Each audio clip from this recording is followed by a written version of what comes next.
Desperta-me antes que anoiteça,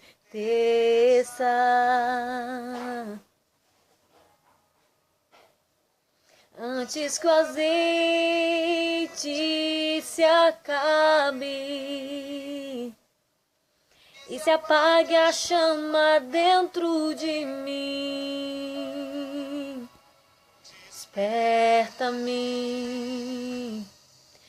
antes que seja tarde,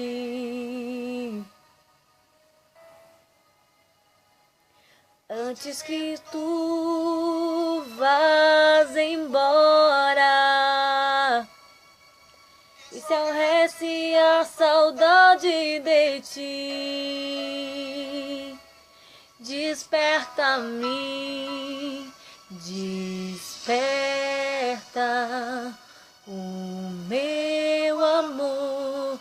Eu não quero me perder de ti, estar longe sem perceber a distância. Desperta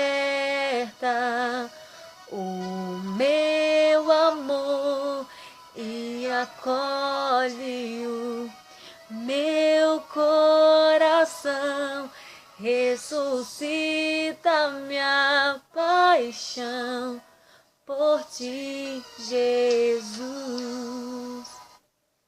Deixe Jesus ressuscitar o teu amor por ele. Deixe que Jesus te desperte antes que seja tarde.